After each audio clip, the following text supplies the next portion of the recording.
वो जो एक फिल्म थी। आज आपके साथ हूं मैं आशीष। नमस्कार। वो जो एक फिल्म थी, इस कार्यक्रम के तहत हम रविवार को एक ऐसी फिल्म आपके लिए लेकर आते हैं जो अपने जमाने में, अपने दौर में शाहकार रही, ब्लॉकबस्टर रही। कारण चाहे जो भी हो, अदाकारों की अदाकारी हो या गीत संगीत का बेहतरीन पक्ष हो या फिर कैमरा और एडिटिंग ने उस फिल्म को यादगार बनाया हो।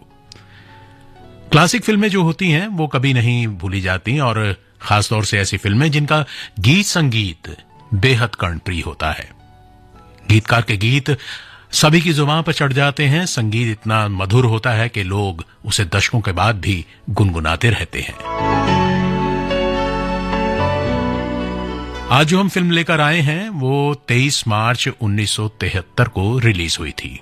इस फिल्म की खासियत यह है कि किस तरह से इंसान गमगीन होते हुए भी, गमजदा होते हुए भी, दिल के छालों को छुपाते हुए भी मुस्कुराता रहता है। दर्द हरेक की जिंदगी में है, लेकिन अपने उन जख्मों को छुपाकर हंसते रहना कमाल का नायाब एक कहते हैं कि हुनर है जो हर किसी के पास नहीं होता। फिल्म का नाम है हंसते जख्म, जिसका निर्माण और निर्देशन किया चेतन आनंद साहब ने। फिल्म में नवीन निश्चल, प्रिया राजवंश, बलराज साहनी, जीवन, ये सभी थे मुख्य भूमिकाओं में। मधुर कर्णप्रिय संगीत मदन मोहन साहब का था और कलम का जादू था कैफी आजमी का। दोस्तों, इस फिल्म में मदन मोहन साहब के संगीत निर्देशन में मोहम्मद रफी साहब और लता जी ने यादगार सदाबहार गाने गाए जो कि चार्ट बस्टर साबित हुए। इस फिल्म का सबसे मशहूर गाना तुम जो मिल गए हो, और दूसरा एक गाना जो है कव्वाली बेस्ड है, ये माना मेरी जान, जिसकी धुन कई बार बनाई गई। और इस फीचर फिल्म के लिए मदन मोहन ने अपने जीवन की सर्वश्रेष्ठ कृतियों में से एक का निर्माण किया। और उस समय की एक मैगजीन थी आउटलुक पत्रिका, उसका एक सर्वे हुआ था दोस्तों, और उसमें जो प्रख्यात यानी फेमस संगीतकार थे उनकी एक ज्यूरी बनाई गई, और उन सबने एक मत राय से यह कहा कि तुम जो मिल गए हो अब तक का तीसरा सर्वश्रेष्ठ हिंदी फिल्म गीत घोषित उसको किया गया। ये गाना आज भी युवाओं और लवबर्ड्स के बीच काफी लोकप्रिय है।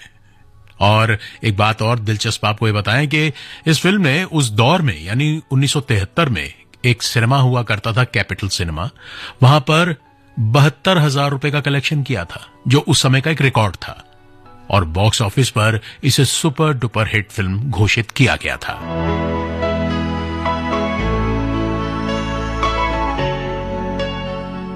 फिल्म की कहानी आपको बताएंगे। दिलचस्प कहानी है और मानवीय मूल्यों को समेटे हुई है, मर्मस्पर्शी है। लेकिन क्यों ना उससे पहले हम आपको यह बता दें कि किस कलाकार ने कौन सा किरदार निभाया था।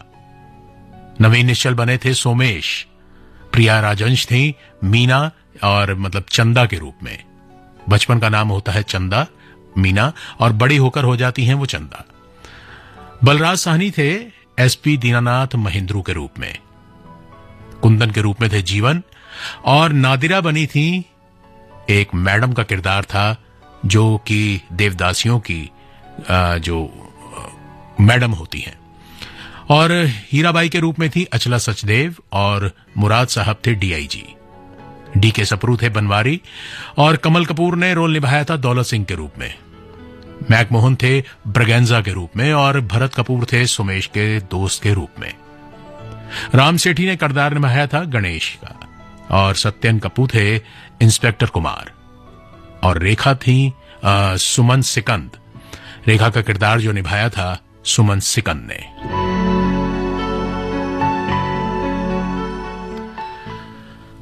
फिल्म की कहानी आपको बताएं तो क्यों ना, जिस गीत के बारे में इतनी चर्चा हो गई है और जो चार्ट बस्टर रहा उस दौर का, जिसे संगीतकारों की ज्यूरी ने भी कमाल का गीत माना है, जो आज तक गुनगुनाया जाता है, क्यों ना उस गीत से हम शुरुआत करें वो जो एक फिल्म थी की कहानी में। सुनते रहिएगा गोल्ड चैनल आकाशवाणी का, जो है खरा सोना, और आज की फिल्म है हंसते जख्म। तुम जो मिल गए हो तो ये लगता है के जहां मिल गया, के जहां मिल गया। एक भटके हुए राही को कारवां मिल गया। तुम जो मिल गए हो तो ये लगता है कि जहां मिल गया, कि जहां मिल गया।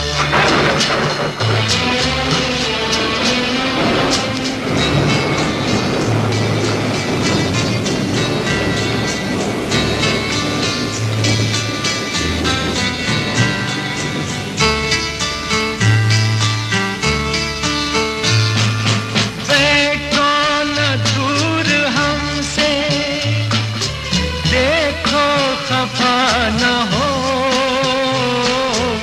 बैठो न दूर हमसे, देखो खफा न हो। किस्मत से मिल गए हो, मिलके जुदा न हो। किस्मत से मिल गए हो, मिलके जुदा न हो। मेरी क्या खता है, होता है ये भी कि ज़मीं से भी कभी आसमान मिल गया, कि जहां मिल गया।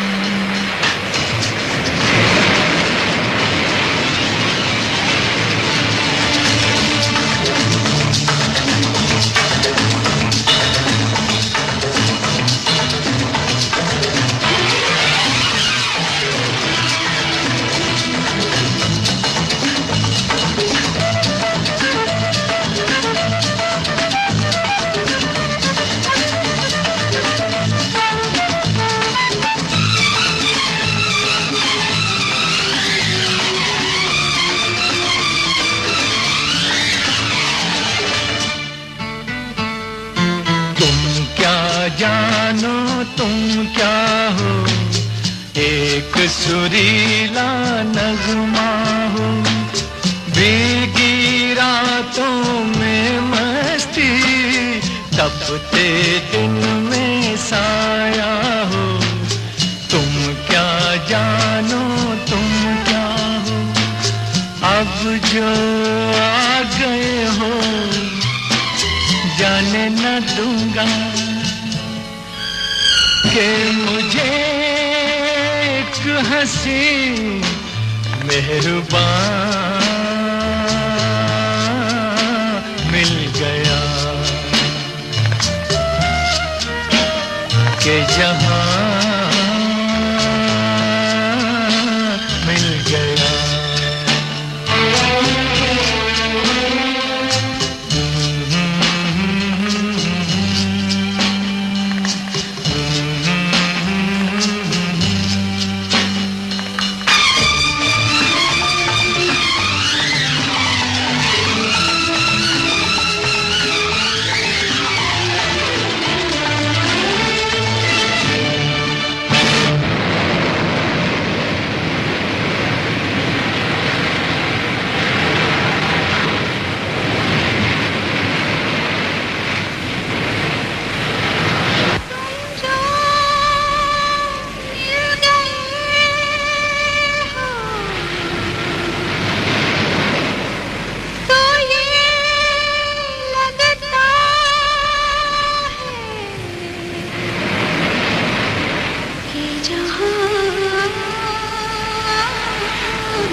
खोए खोए मैं भी बुझा बुझा था अजनबी जमाना अपना कोई न था अजनबी जमाना अपना कोई न था दिल को जो मिल गया है तेरा सहारा एक नई जिंदगी का निशान मिल गया तुम जो मिल गए हो तो ये लगता है कि जहां मिल गया एक भटके हुए राही को कारवां मिल गया तुम जो मिल गए हो तो ये लगता है कि जहां मिल गया कि जहां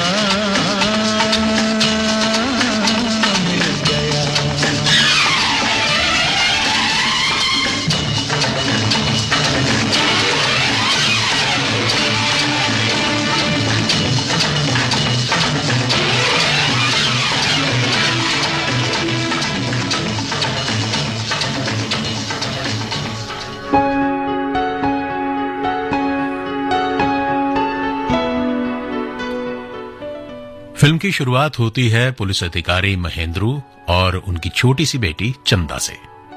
स्कूल में आते हैं महेंद्रू अपनी बेटी को लेने के लिए और भावुक हो जाते हैं। तो बेटी पूछती है कि पापा ये क्या, जब आप छोड़ने आते हो तो भी रोते हो, लेने आते हो तो भी रोते हो। तो महेंद्रू कहते हैं कि क्या करूं, दिल के हाथ मजबूर हूं, तुमसे दूर नहीं रहा जाता।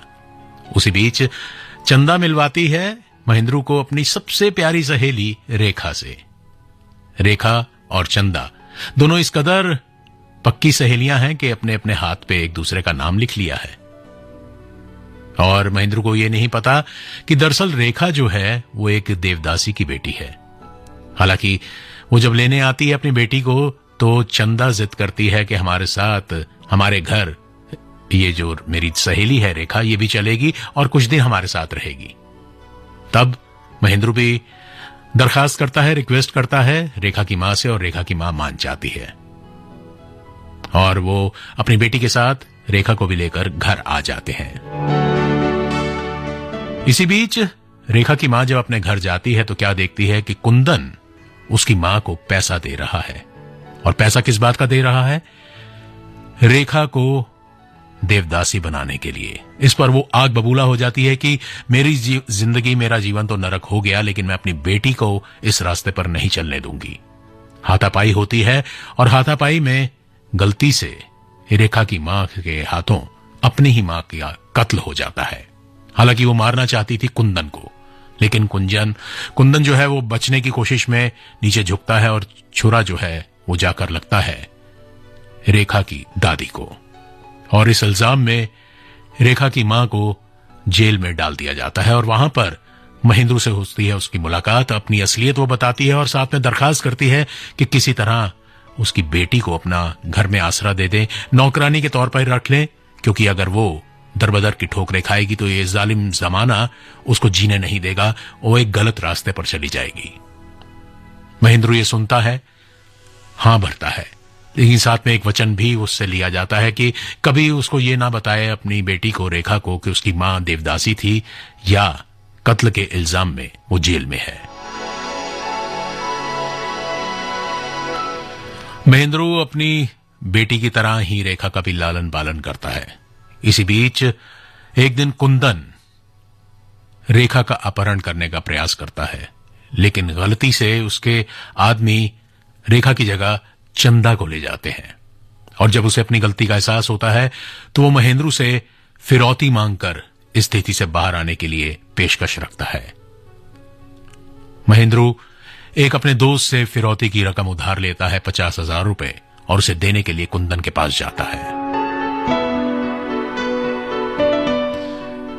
लेकिन वहां जाकर क्या देखता है कि कुंदन के चंगुल से चंदा निकल भागी है। वो ये सोचता है कि कुंदन ने ही उसको कहीं पर और छुपा दिया है और वो पैसा लेने के बाद उसकी नीयत में खोट आ गया है। हालांकि कुंदन और उसके आदमी ढूंढने की कोशिश करते हैं, महेंद्रू के साथ हाथापाई होती है और उसको वहीं छोड़कर वो भागते हैं। और फिर इसके बाद चंदा को पकड़कर कुंदन दे देता है मैडम को। वक्त बीतता है। रेखा महेंद्रू के घर में बेटी की तरह पलकर पड़ी होती है और महेंद्रू अपनी जिंदगी का सबसे बड़ा सरमाया रेखा को ही मानता है। वक्त के हाथों मजबूर हो चुका है, दिल के जख्म दिल में ही छुपाकर जी रहा है। एसपी पुलिस है और इस बीच उसकी तबादला, उसका ट्रांसफर जो है मुंबई हो जाता है, उस समय के बॉम्बे में। बच्चे बड़े होते हैं, बॉम्बे वो आता है अपनी बेटी के साथ और अपने पुराने दोस्त को, जिनसे 50,000 रुपए लिए थे उधार, उनको देने के लिए जाता है। वहां पर देखता है कि दोस्त का जो बेटा है, यानी जो उसके बचपन का दोस्त है बनवारी, और उनके दोस्त के रूप में वहां पर पहुंचता है तो देखता है कि सोमेश जो है उनका बेटा है, इकलौता बेटा। सोमेश के माता पिता को रेखा बहुत पसंद आती है। वो ये देखते हैं कि वो महेंद्रू की बेटी है, जबकि असलियत से वो वाकिफ नहीं है। साथ में रेखा की मां भी है, जिसको महेंद्रू बतौर अपनी बहन बनाकर ले आए हैं। रेखा को भी नहीं पता कि मेरी असली मां है। यही तारुफ कराया गया है कि ये मेरी बहन है जो बहुत सालों से साउथ अफ्रीका में रही थी और अब वापस आ गई हैं और मेरे साथ रहेंगी। सोमेश के माता पिता को रेखा बहुत पसंद आती है और वो शादी की बात करते हैं, लेकिन सोमेश तो अपना दिल कहीं और ही हार चुका है। उसकी एक रेस में मुलाकात होती है चंदा से।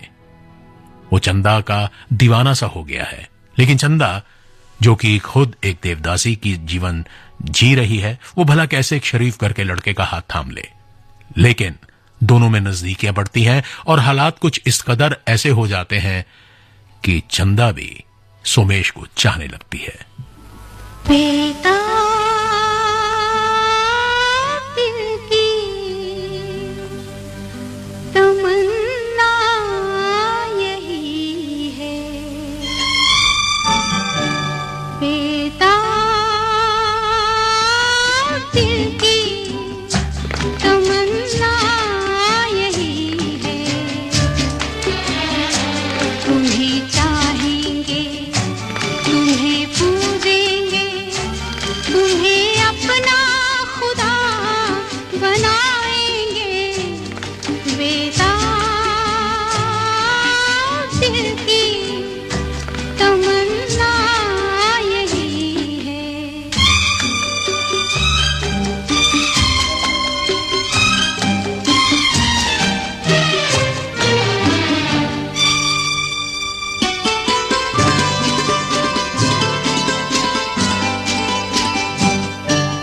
सोने सोने ख्वाबों में जब तक तुम ना आए थे, खुशियाँ थी सब औरों की, गम भी सारे पराए थे, अपने से भी छुपाई थी धड़कन अपने सीने की, हमको जीना पड़ता था, ख्वाहिश कब थी जीने की, अब जब आके तुमने हमें जीना सिखा दिया है, चलो दुनिया नहीं बसाएंगे, बेटा दिल की तमन्ना यही है।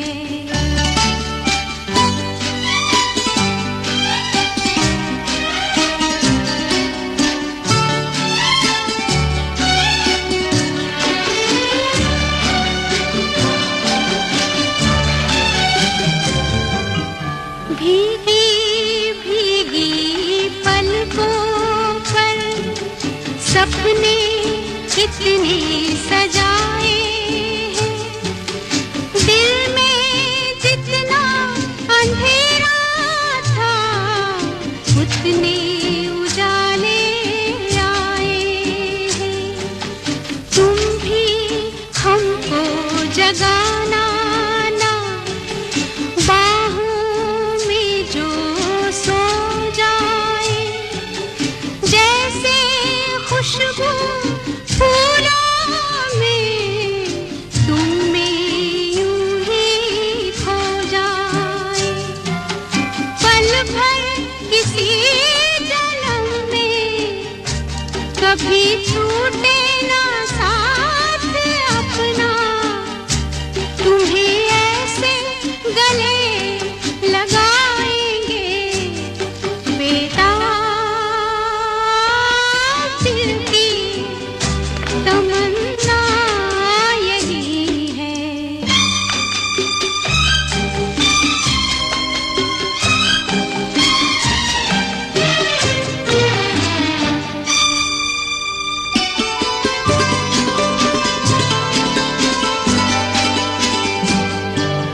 वादे भी है कसमें भी, बीता वक्त इशारों का, कैसे कैसे अरमां है मेला जैसे बहारों का।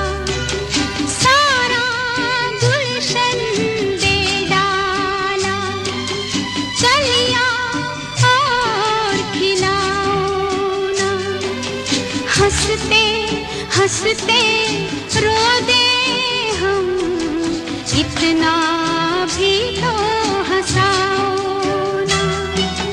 दिल में तुम ही बसे हो, रहा आंचल वो भर चुका है, कहाँ इतनी खुशी छुपाएंगे बेताब दिल की तमन्ना यही है। तुम्हें चाहेंगे, तुम्हें पूजेंगे, तुम्हें अपना खुदा बनाएंगे बेताब दिल की तमन्ना यही है। ये है आकाशवाणी और आप सुन रहे हैं गोल्ड 100.1 पर।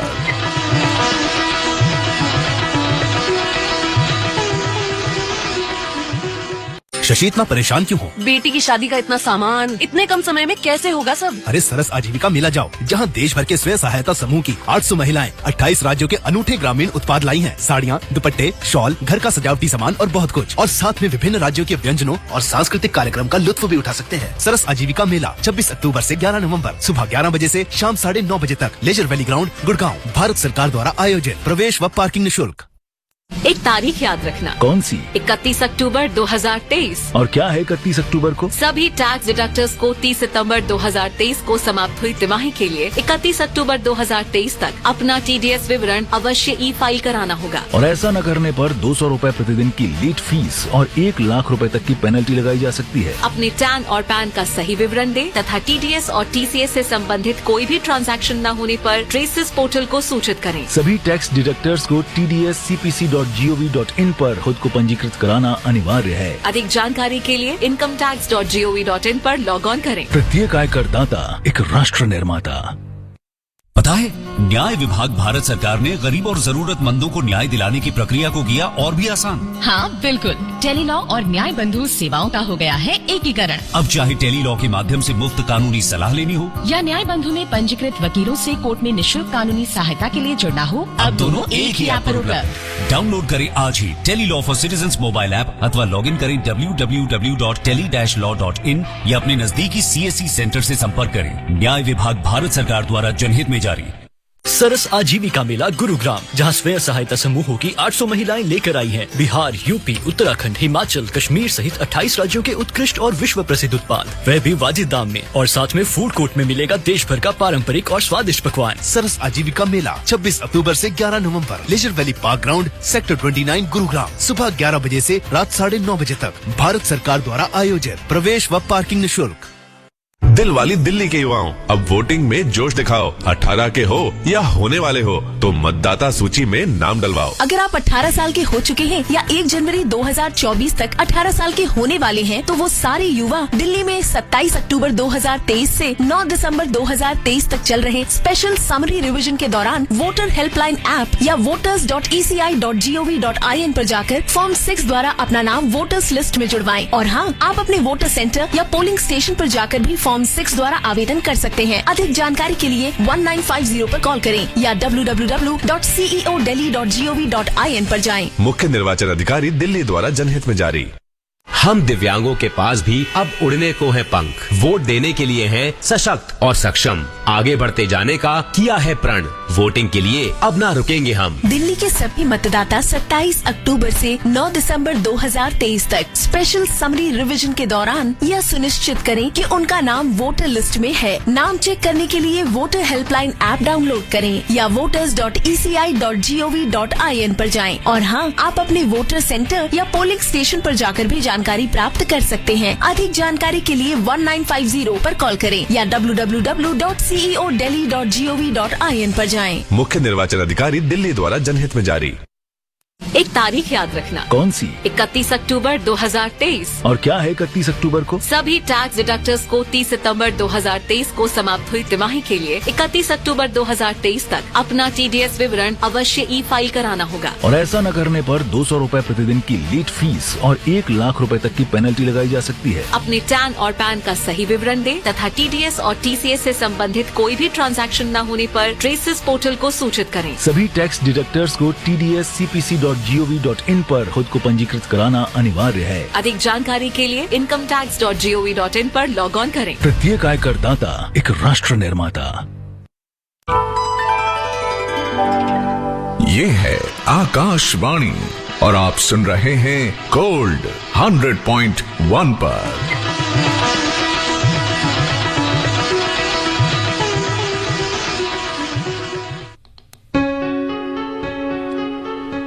12:39 और 27 सेकंड। आकाशवाणी गोल्ड 100.1 मेगाहर्ट्ज पर आप सुन रहे हैं वो जो एक फिल्म थी के तहत आज 1973 की रिलीज हुई ब्लॉकबस्टर फिल्म हंसते जख्म।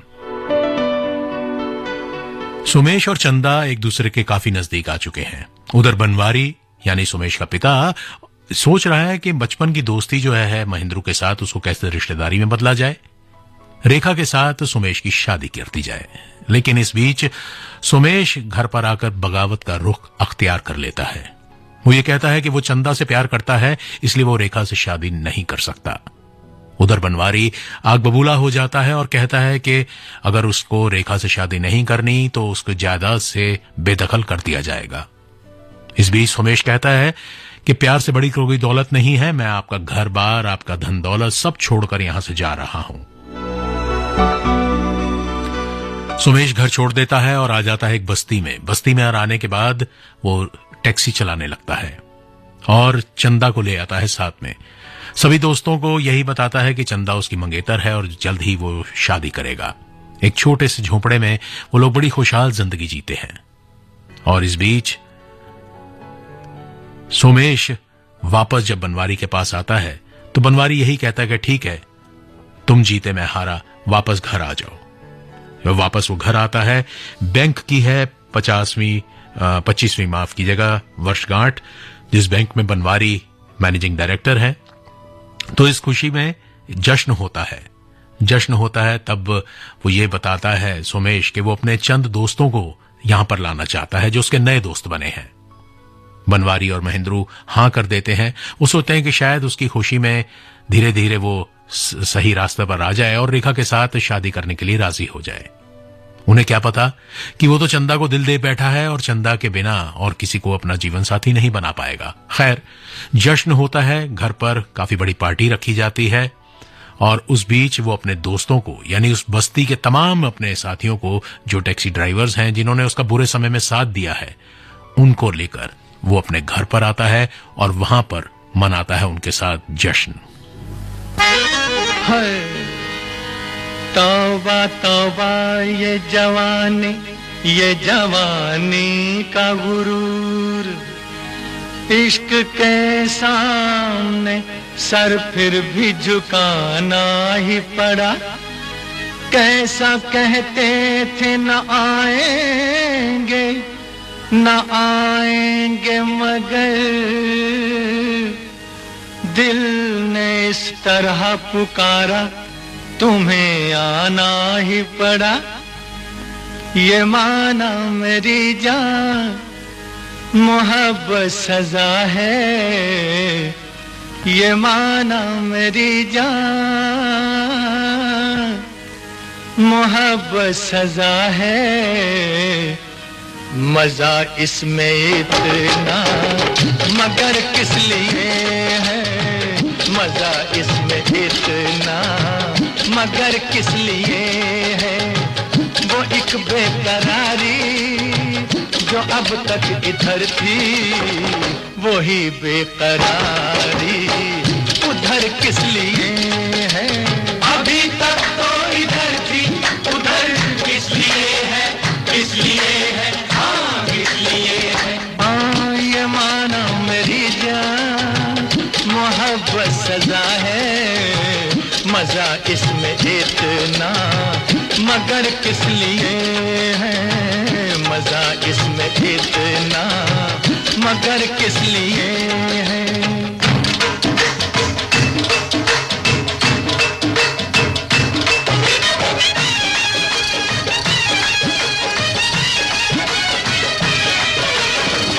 पहलना न जाने बदलना न जाने, तमन्ना मचल के संभलना न जाने। हाँ तमन्ना मचल के संभलना न जाने। पहलना न जाने बदलना न जाने, अरे तमन्ना मचल के संभलना न जाने। पहलना न जाने बदलना न जाने, तमन्ना मचल के संभलना न जाना। तमन्ना मचल के संभलना न जाने। करीब और आओ कदम तो बढ़ाओ, झुका दूं न मैं सर तो सर किस लिए है, झुका दूं न मैं सर तो सर किस लिए है। ये माना मेरी जान मोहब्बत सजा है, मजा इसमें इतना मगर किस लिए है, मजा इसमें इतना मगर किस लिए है।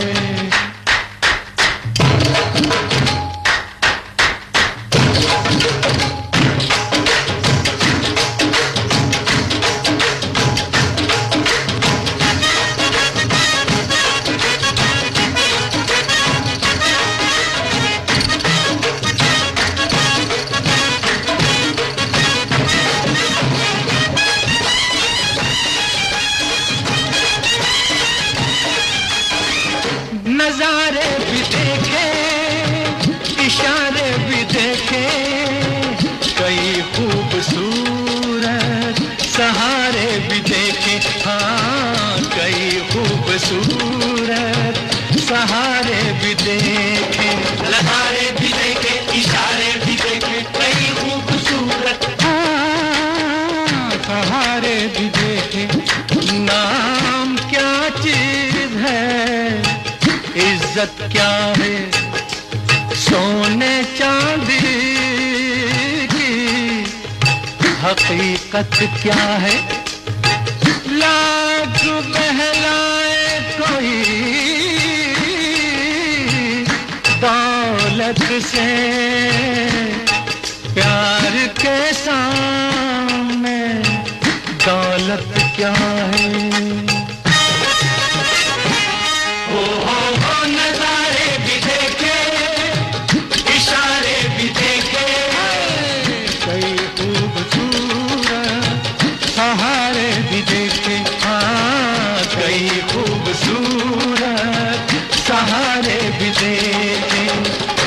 मैं खाने जाके मैं सागर उठाऊं तो फिर ये नशीली नजर किस लिए है, तो फिर ये नशीली नजर किस लिए है। हाँ ये माना मेरी जान मोहब्बत सजा है, मजा इसमें इतना मगर किस लिए है, मजा इसमें इतना मगर किस लिए है।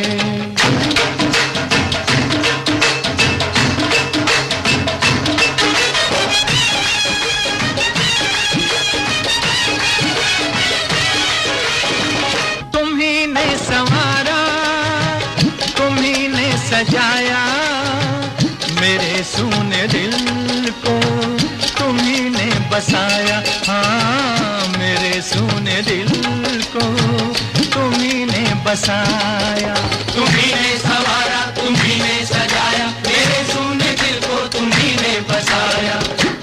जिस चमन से भी तुम गुजर जाओ हर कली पर निखार आ जाए, रूठ जाओ तो रूठ जाए खुदा, और जो हंस दो बाहर आ जाए।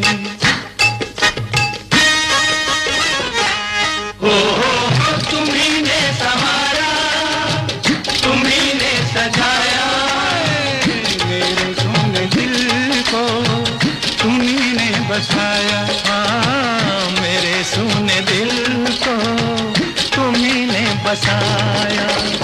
तुम्हारे कदम से है घर में उजाला, अगर तुम नहीं तो ये तो घर किस लिए है, अगर तुम नहीं तो ये घर किस लिए है। हाँ ये माना मेरी जान मोहब्बत सजा है, मजा इसमें इतना मगर किस लिए है। वो एक बेकरारी जो अब तक इधर थी, वही बेकरारी उधर किस लिए है, वही बेकरारी उधर किस लिए। अब जब दोनों की बेकरारी का सबूत पूरे शहर को पता चल गया है तो लिहाजा एक खुलासा होने के बाद सुमेश यही तय करता है कि वो अब चंदा के साथ ही रहेगा। लिहाजा घर एक बार फिर छोड़ता है। इस बार उसकी मदद करता है उसका एक दोस्त कि मेरा एक मकान खाली है, तुम दोनों वहां पर जाकर आराम से रह सकते हो। अब क्या करे, बनवारी क्या करे, महेंद्रू क्या करे और रेखा क्या करे? सभी नाराज हैं, गुस्से में हैं कि सोमेश ने आखिर उस लड़की के लिए, उस बाजारू लड़की के लिए क्यों रेखा को ठुकरा दिया। तब महेंद्रू ये सोचते हैं कि वो जाकर एक बार चंदा को हाथ जोड़कर मनाएंगे और कहेंगे कि सुमेश के रास्ते से हट जाए। वो जाते हैं, चंदा को मनाते हैं। तब चंदा पूछती है कि अगर मैं आपकी जगह, रेखा की जगह आपकी बेटी होती तब भी तुम आप ऐसा ही करते। तब वो कहते हैं कि दरअसल रेखा मेरी बेटी सगी नहीं है, मैंने उसे पाला पोसा है, मेरी बेटी तो ना जाने मुझसे बिछड़कर कहां चली गई, मैं उसकी याद में बस उसकी तस्वीर को अपने सीने से लगाए रखता हूं। तस्वीर दिखाते हैं वो। तब चंदा को पता चलता है कि मैं ही इनकी मीनू हूं, यानी मीना, बचपन में जब मीनू कह के मुझे बुलाते थे। लेकिन वो ये राज जाहिर नहीं करती कि वो पहचान गई है कि महेंद्रू ही उसका असली पिता है। तब उसको याद आता है कि रेखा उसके बचपन की सबसे पक्की सहेली थी और उसी की शादी सोमेश से करना चाहते हैं। तब वो ये सोचती है कि वो रास्ते से हट जाएगी, वचन देती है महेंद्रू को कि आप जाइए, आप मेरे पिता समान हैं, मैं आपसे वादा करती हूं सुमेश की जिंदगी से हट जाऊंगी। अब भला सुमेश को वो कैसे मनाए? तब वो एक शराबी और बच्चलन लड़की का रूप अख्तियार करते हुए सुमेश को कहती है कि मैं इस घरगृहस्थी के चक्कर में नहीं पड़ना चाहती, मेरी जो पहले जिंदगी थी वही अच्छी। और सुमेश को ये दर्शाती है कि वो केवल उसके पैसे के लिए उसके पास आई थी, और अब जबकि उसको उसके पिता ने बेदखल कर दिया है जायदाद से, तो सुमेश के साथ उसका रिश्ता किस काम का? सुमेश का दिल टूट जाता है। और उधर चंदा फिर से एक बार अंधेरों में घिर जाती है।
कोई ना आए, आज सोचा तो आंसू भर आए।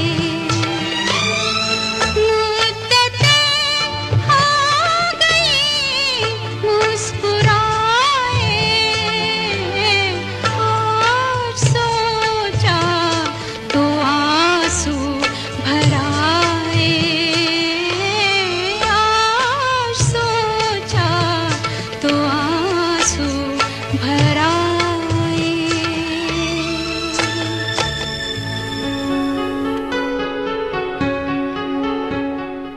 सोमेश की नजरों में अपने आप को उसने गिरा तो लिया चंदा ने, लेकिन साथ ही साथ उसकी कुर्बानी ताउम्र लोगों को याद रहे, इसीलिए उसने अपनी मुंह सी लिया, जबान सी ली। लेकिन वक्त कुछ और ही मंजूर था। ये राज खुल जाता है पूरे परिवार पर कि महेंद्रू की असली बेटी है चंदा, क्योंकि रेखा की मां चंदा के घर जाती है धन्यवाद कहने के लिए कि तुम्हारी वजह से मेरी बेटी का घर बसने जा रहा है। जब वहां पहुंचती है तो देखती है, चोरी छुपे सुनती है कि चंदा मैडम से झगड़ रही है कि वो इस रास्ते पर और आगे नहीं जाएगी। जब वो कहती है क्यों नहीं जाएगी, पैसा मिलेगा, तो कहती है खबरदार जो तुमने मुझसे ऐसी बात की, तुम जानती नहीं मेरे पिता मुझे मिल गए हैं, जो कि इस बॉम्बे शहर के एसपी हैं महेंद्रू। वो सुनती है, सुनने के बाद रेखा की मां घर आकर सबको बताती है। इस बीच कुंदन एक बार फिर से चंदा का अपहरण कर लेता है, लेकिन इस बार महेंद्रू कहता है कि पहले वाली गलती नहीं होगी, वो गुंडों का सफाया करेगा। हाथापाई होती है, मुठभेड़ होती है गिरोह के साथ, और उस हाथापाई में चंदा मारी जाती है। लेकिन मरने से पहले वो वचन लेती है कि सुमेश रेखा से करेगा शादी, उसकी बचपन की सहेली का घर बसाएगा। बस फिर क्या था, उसकी आखिरी इच्छा पूरी होती है। सुमेश शादी करता है। उधर महेंद्रू को गुंडों का सफाया करने के लिए, गिरोह का सफाया करने के लिए पदक से नवाजा जाता है। महेंद्रू हंसते हुए पदक को स्वीकार करते हैं, अपने दिल के जख्मों को अंदर ही छुपाकर। दोस्तों, ये थी फिल्म हंसते जख्म की कहानी। उम्मीद है आपको पसंद आई होगी। आप सुनते रहिएगा आकाशवाणी गोल्ड, क्योंकि 1 बजे समाचार